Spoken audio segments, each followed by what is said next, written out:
페미니스트들은 끊임없이 다양한 방법으로 정치적 목소리를 내왔습니다. 현대 미국의 사례를 살펴보자면 우선 격동의 시기인 1960년에서 1970년대로 거슬러 올라가야 합니다. 당시는 베트남 전쟁, 인종 평등, 성차별과 같은 이슈를 둘러싸고 정치적 분노가 커졌습니다. 그리고 성적 불평등에 맞서던 페미니스트들의 목소리도 함께 울려 퍼졌습니다. 페미니스트들은 이전보다 한층 과감해졌고 그녀들을 조롱하는 시선에 대해서도 분노를 감추지 않았습니다. 일부 페미니스트들은 오히려 미키마우스 귀나 스쿠버 다이빙 마스크와 같은 눈에 띄는 의상을 입고 그녀들을 이상하게 여기는 편견에 저항하기도 하였습니다. 아울러 시민 불복종 운동을 벌이는 등 점차 급진적인 활동에 나섰습니다. 일례로 당시 시카고에서는 낙태를 불법으로 규정하였는데 이에 제인 콜렉티브라는 지하 네트워크를 만들어 1969년에서 1973년까지 11,000명 이상의 여성이 안전하게 낙태를 하도록 상담과 수술을 도왔습니다. 또한 정치적 분노를 조직하여 제도적 진보를 이루어내기도 하였습니다. 피임과 낙태의 합법화, 여성의 이혼 장벽을 낮춰주는 법률의 제정, 성희롱을 여성 차별의 한 형태로 인정한 법원의 판결 등이 모두 여기에 해당됩니다. 그러나 1980년대 이른바 레이건 혁명으로 사회 분위기가 다시 보수적으로 돌아섭니다. 우익 공화당이 정권을 장악함에 따라 1970년대까지의 개혁적 풍조가 반발에 부딪혔던 것입니다. 낙태가 어려워졌으며 가난한 여성들에 대한 지원도 줄어들었습니다. 대중문화 역시 이러한 정치-사회적 보수화에 발을 맞추었습니다. 직업적 성공을 중시한 중산층 여성을 부정적으로 묘사한 영화나 드라마가 나왔기 때문입니다. 위험한 정사, 베이비붐, 워킹걸과 같은 작품에서 이들 여성은 성적으로 집착하는 악녀나 냉담하고 거친 여자로 그려졌습니다. 그렇게 1960년에서 1970년대 끌어올랐던 페미니즘의 분노는 동면 상태에 들어갔습니다. 1990년대 초 몇 번의 깨어남이 있었지만 전반적으로는 보수적인 분위기가 2000년대까지도 계속되게 됩니다.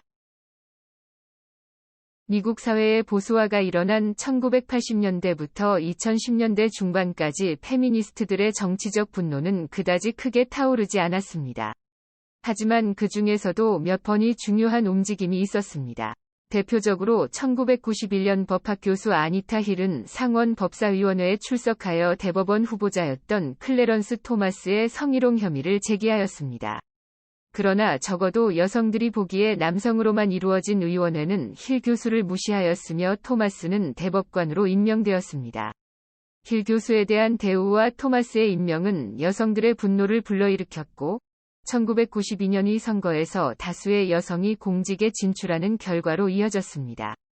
24명의 여성이 하원에 새로 진출하였고 상원에서도 4명의 여성이 의석을 획득하였습니다. 그러나 이는 어디까지나 일시적인 바람으로 그쳤습니다. 이후 여성의 정치계 진출이 다시 평소 수준으로 내려앉았고 페미니스트들의 목소리도 줄어들었습니다. 물론 페미니즘 자체가 침체되었던 것은 아닙니다. 그것은 여전히 건강하게 살아있었지만 이전과는 다소 다른 방향으로 움직였습니다. 일례로 1960년에서 1970년대의 분노와는 의도적으로 거리를 두었습니다. 당시의 분노는 많은 진보를 가져왔지만 동시에 페미니스트들이 과격하며 매력이 없다는 편견을 낳기도 하였기 때문입니다. 이러한 편견을 극복하고자 페미니스트들은 페미니즘이 세련되고 매력적이라는 이미지를 만들려 하였습니다.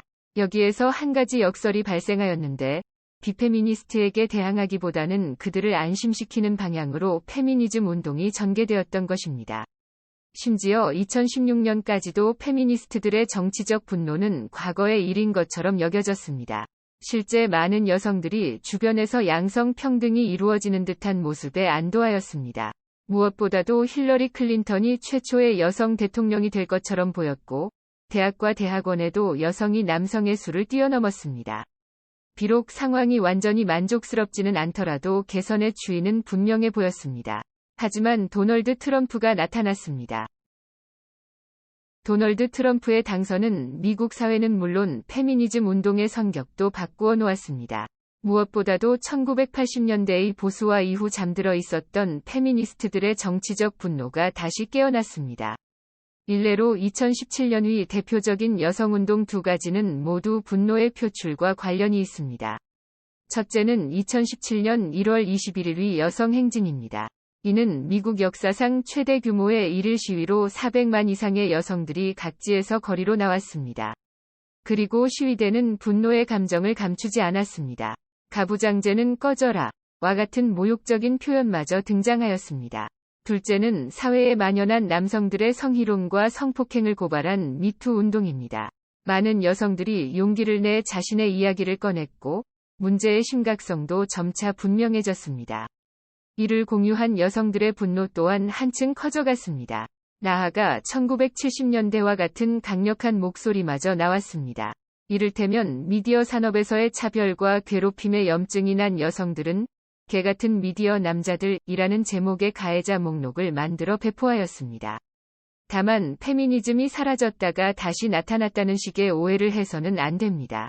페미니즘은 줄곧 존재하였으나 분노의 수준이 시대에 따라 달랐을 뿐입니다. 그리고 트럼프 시대를 맞아 그러한 분노의 폭풍이 한층 거세게 휘몰아쳤습니다. 여타 정치적 분노와 마찬가지로 페미니스트들의 정치적 분노도 부당하고 참기 어려운 사회적 병폐에 대한 불만 속에서 커졌습니다. 따라서 왜 페미니스트들이 분노하는지는 곧 그들이 어떤 사회적 문제에 불만을 가졌는지와 같은 질문입니다. 그리고 여기 긴 답변이 있습니다. 성폭력, 가정폭력, 소득 불평등, 권력과 대표성의 불균형, 직장에서의 차별, 성적 편견, 가사 노동의 일방적인 부담, 성적 대상으로 취급당하기 등등 여성들이 느끼는 사회적 모순은 다양합니다.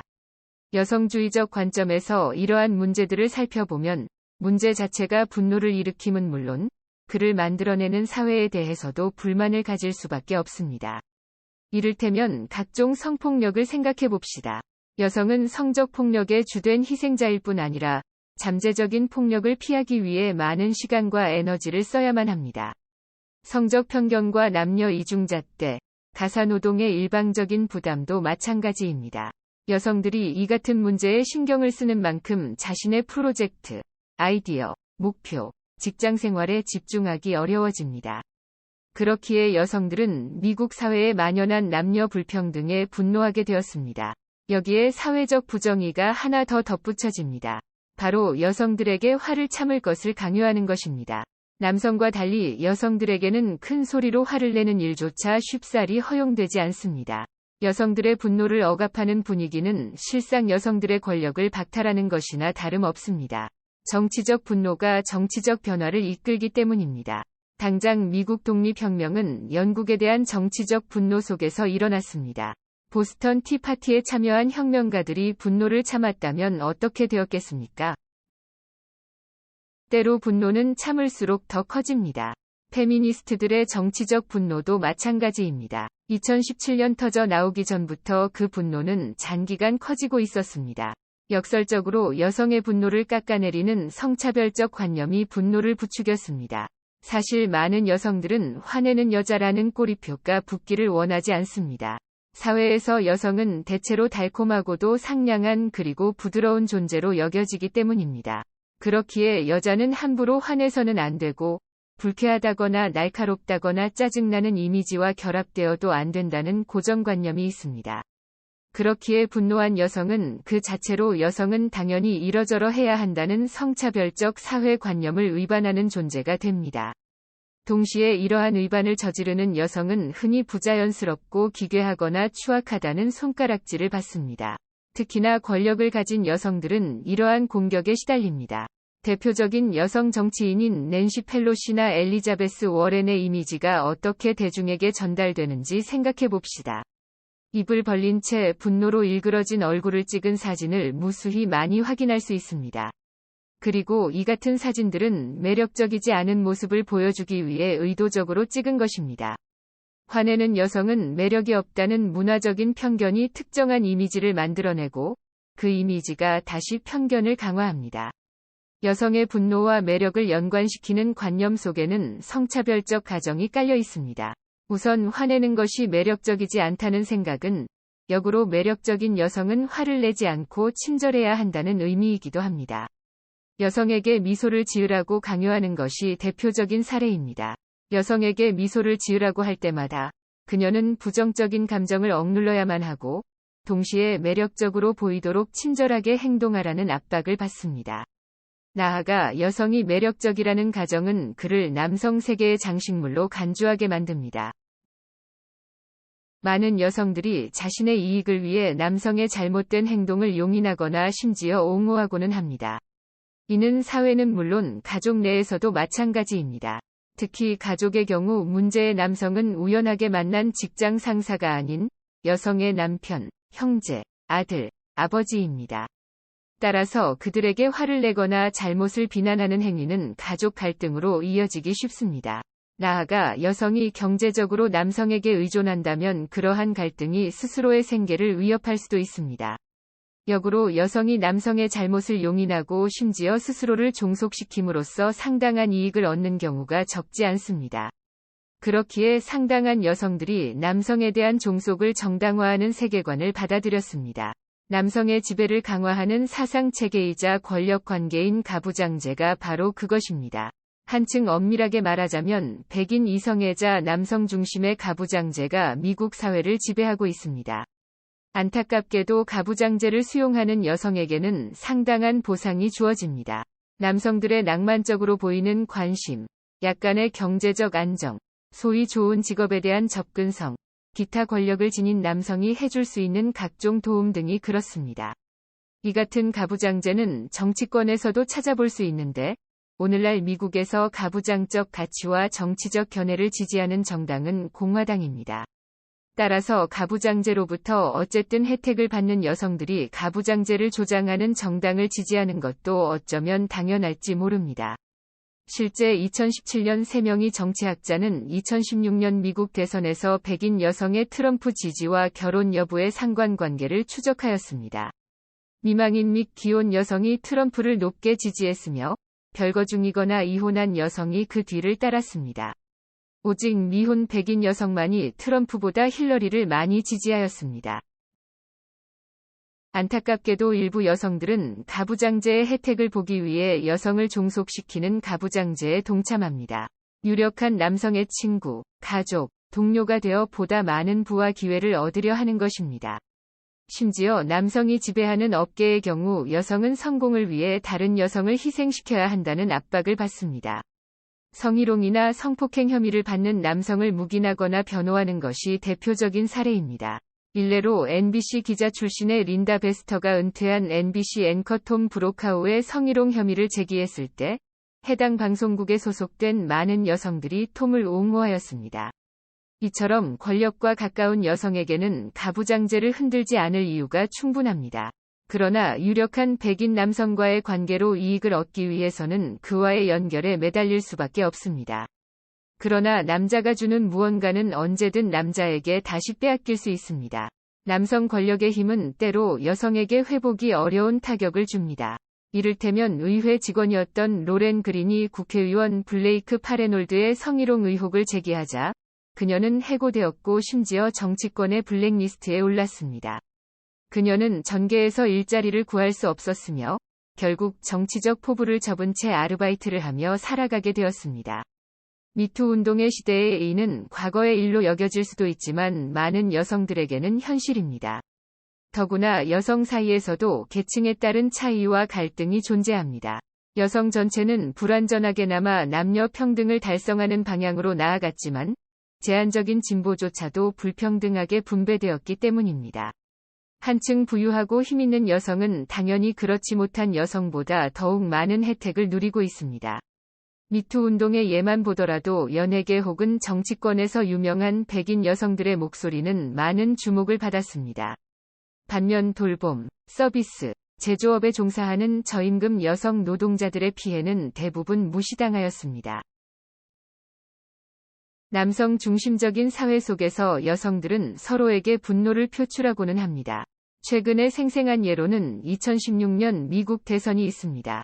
민주당 대선 후보 경선 과정에서 버니 샌더스와 대립하였던 힐러리 클린턴은 우파는 물론 좌파에게도 비난을 받았습니다. 힐러리에 대한 좌파의 분노는 대개 그녀가 정치적 커리어를 쌓으며 했던 타협에 집중되었습니다. 그녀는 기득권에 타협한 친자본주의적 여성으로 보였고, 이에 많은 민주당원과 좌파들은 샌더스의 보다 진보적인 주장에 동조하며 그녀를 반대하였습니다. 그리고 반대 세력에는 젊은 여성들을 포함한 많은 여성들이 있었습니다. 한편 힐러리를 지지하는 보다 나이가 많은 여성들은 샌더스를 지지하던 젊은 여성들을 여성으로서의 이익을 저버린 채 샌더스를 맹목적으로 옹호하는 멍청이로 여겼습니다. 여기에는 청년들이 진정한 이해관계를 구분하지 못할 정도로 어리석다는 편견이 담겨 있습니다. 나아가 일부 힐러리 지지자들은 젊은 여성들을 비판하기 위해 여성은 스스로 이성적인 판단을 내릴 만큼 합리적이지 않다는 오랜 성차별적 관념까지 가져왔습니다. 이러한 민주당 내의 여성 갈등은 주로 중년 이상과 청년층의 대립으로 표출되었기에 언론에서는 흔히 세대 갈등이라는 딱지를 붙였습니다.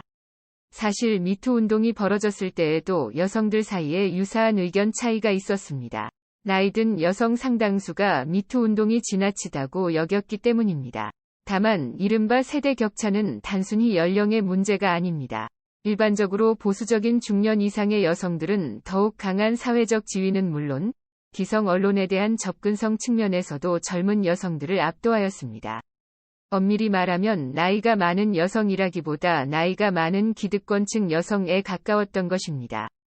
어쨌든 민주당 내 힐러리 지지층과 샌더스 지지층의 갈등, 미투 운동을 둘러싼 급진적인 운동가들과 보수적 여성들의 대립은 여성 사이의 분열과 상호 분노를 보여주었습니다.